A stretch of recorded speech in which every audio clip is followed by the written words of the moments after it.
Hello दोस्तों, अभी हम लोग शुरू करेंगे मानव शरीर क्रिया विज्ञान भाग 2।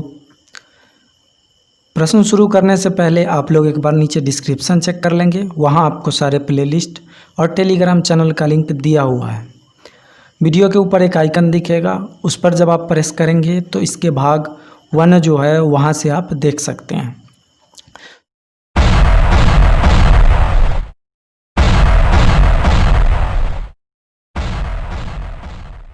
तो बिना देर किए हुए शुरू करते हैं। पहला प्रश्न है, मानव रुधिर का पीएच है। मानव रुधिर का पीएच मतलब मानव जो खून होता है, रक्त होता है, उसका पीएच मान कितना होता है? तो उसका पीएच मान होता है 7.4 होता है मानव ब्लड का पीएच मान। मानव शरीर में रुधिर बैंक का कार्य कौन करता है? मानव शरीर में रुधिर बैंक का कार्य तिल्ली करता है। मानव रक्त प्लाज्मा में प्रायः पानी की प्रतिशत मात्रा में कितनी भिन्नता होती है? तो मानव रक्त प्लाज्मा में कहने का मतलब पानी की प्रतिशत मात्रा कितनी होती है? तो पानी की प्रतिशत मात्रा होती है 91-92% अप्रॉक्स में होते हैं। रक्त में पाई जाने वाली धातु है। रक्त में पाई जाने वाली धातु है कौन सा धातु? लोहा होता है, आयरन होता है रक्त में। रक्त का शुद्धिकरण कहाँ होता है? तो रक्त का शुद्धिकरण फेफड़ा में भी होता है, यकृत में भी होता है, किडनी में भी होता है। तो इस तरह से इसका सही जवाब हो जाएगा ये सभी, ऑप्शन डी। अगला सवाल है, निम्न में कौन सा कथन सही है? तो शरीर में सारा रक्त किडनी के माध्यम से शुद्ध होता है, ये सही है।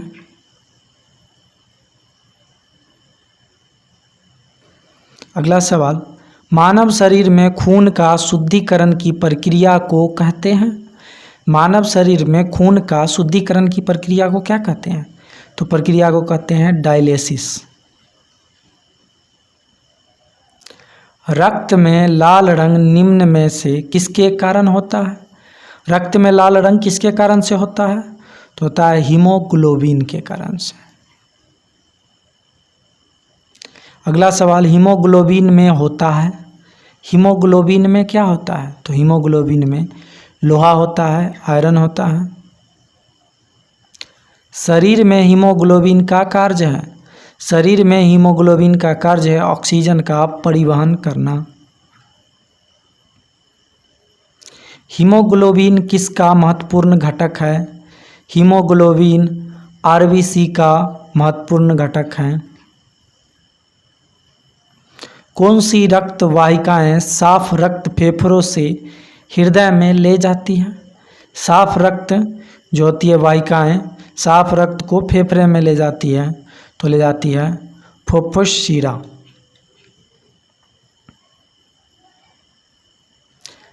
निम्न में से किसकी सहायता से रक्त द्वारा ऑक्सीजन ले जाया जाता है?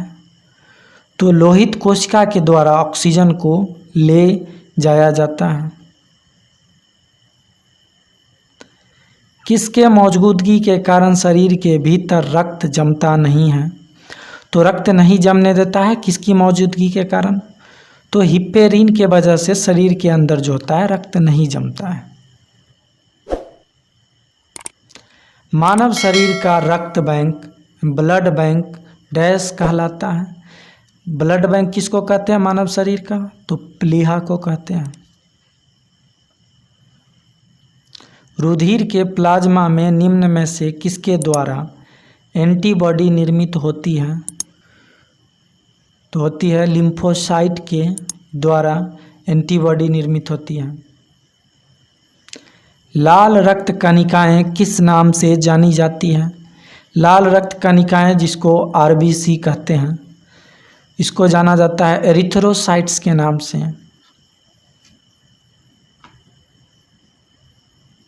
लाल रक्त कणिकाएं कहाँ उत्पन्न होती है? आरबीसी कहाँ उत्पन्न होती है? तो आरबीसी उत्पन्न होती है अस्थि मज्जा में। निम्न में से किसको आरबीसी का कब्रिस्तान कहा जाता है? निम्न में से किसको आरबीसी का कब्रिस्तान कहा जाता है? तो प्लीहा को आरबीसी का कब्रिस्तान कहा जाता है। निम्न की लाल रक्त कोशिकाओं का जीवन काल कितना होता है? लाल रक्त कोशिका आरबीसी का जीवन काल कितना होता है? तो आरबीसी का जीवन काल 120 दिन होता है। मानव शरीर में लाल रक्त कण का निर्माण कहाँ होता है? मानव शरीर में लाल रक्त आरबीसी का निर्माण अस्थि मज्जा में होता है। आरबीसी का उत्पादन निम्न में से किसके द्वारा होता है? आरबीसी का उत्पादन अस्थि मज्जा में होता है। उच्च उन्नतांश पर मानव शरीर में आरबीसी क्या होता है? उच्च उन्नतांश पर मानव शरीर में आरबीसी क्या होता है? तो मानव शरीर का आरबीसी की संख्या बढ़ेगी। सफ़ेद रक्त कण का मुख्य कार्य है। सफ़ेद रक्त कण का मुख्य कार्य है रोग प्रतिरोधक क्षमता धारण करना। मनुष्य के रक्त में श्वेत रक्त रुधिराणुओं की कौन सी किस्म अधिक होती है? तो होती है न्यूट्रोफिल्स।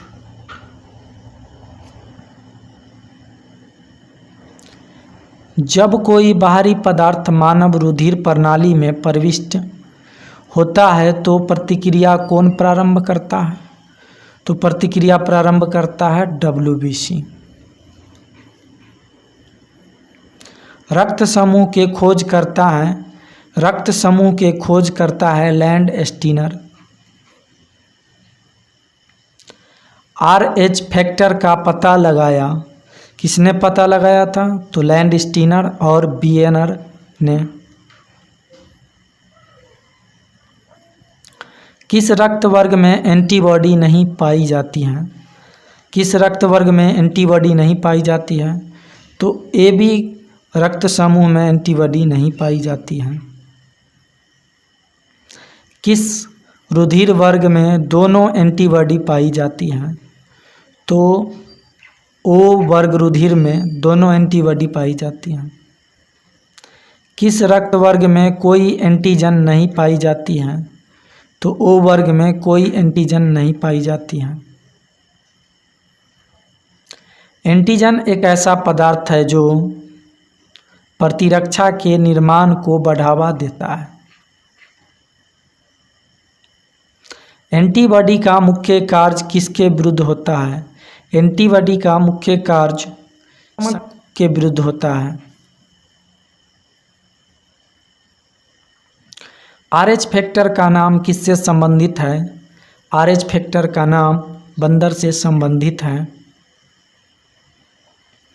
RH तत्व के अनुसार कौन सी जोड़ी विवाह के लिए उपयुक्त नहीं है? तो होता है RH प्लस पुरुष तथा RH माइनस महिला अगर शादी करता है तो उपयुक्त के बच्चे जो होंगे उनको ज़्यादातर मरने की संभावना होता है।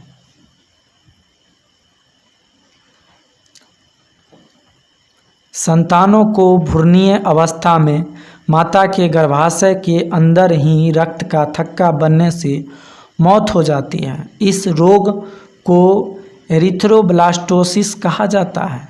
इसका कारण है एरिथ्रोब्लास्टोसिस जो होता है जब पिता का RH प्लस हो फैक्टर तथा माता का RH माइनस फैक्टर हो, तब जो होता है जो बच्चा भ्रूण में होता है तो रक्त थक्का बनने से उस बच्चे की मृत्यु हो जाती है। निम्नलिखित में से कौन सा ब्लड ग्रुप सर्वव्यापक ग्रहता रखता है? मतलब कोई भी ब्लड ग्रुप को वो अपने अंदर ग्रहण कर सकता है। तो होता है AB ग्रुप। AB रक्त वर्ग वाले व्यक्ति को सार्वत्रिक अदाता कहा जाता है क्योंकि उसे रक्त में प्रतिपिंड का अभाव होता है। उसके रक्त में प्रतिपिंड का अभाव होता है। मानव रक्तदान के लिए कौन सा रक्त समूह सार्वत्रिक दाता यूनिवर्सल डोनर होता है। तो है ओ समूह जो होता है किसी को भी मतलब अपना ब्लड दे सकता है, इसीलिए इसको यूनिवर्सल डोनर कहते हैं। रक्त समूह ओ वाला व्यक्ति किस रक्त समूह के व्यक्तियों से रक्त ले सकता है? तो केवल ओ ग्रुप से ही ओ वाले रक्त ले सकते हैं। यदि एक पिता का रक्त वर्ग ए और माता का ओ, तो उसके पुत्र का कौन सा रक्त वर्ग हो सकता है? तो हो सकते हैं ओ ग्रुप के उसका रक्त वर्ग होगा। कोई भी प्रकार के रक्त वाला व्यक्ति किसी आकस्मिक संकट में किस प्रकार के रक्त वाले आदमी को रक्तदान कर सकता है? तो कर सकता है ए बी या बी। दिमाग की किस भाग से भूख लगने व भोजन से तृप्ति की अनुभूति करने के केंद्र स्थित होते हैं? तो होते हैं हाइपोथैलेमस के द्वारा भूख का अनुभव होता है। मानव दिमाग में बुद्धि का केंद्र है। मानव दिमाग में बुद्धि का केंद्र होता है सेरेब्रम, जिसको प्रमस्तिष्क भी कहते हैं।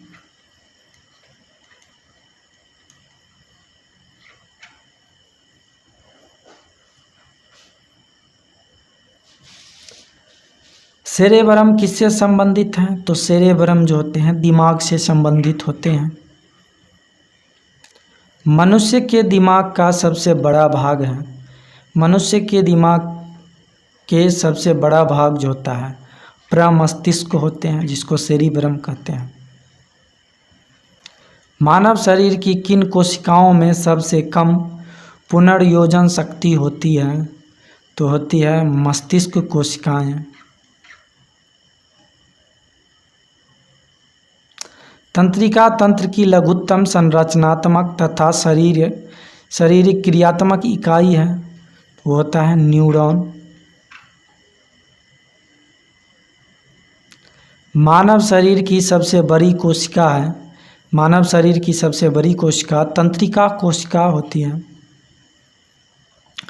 मनुष्य में मेरुदंड से कितनी जोड़ी तंत्रिका निकलती है?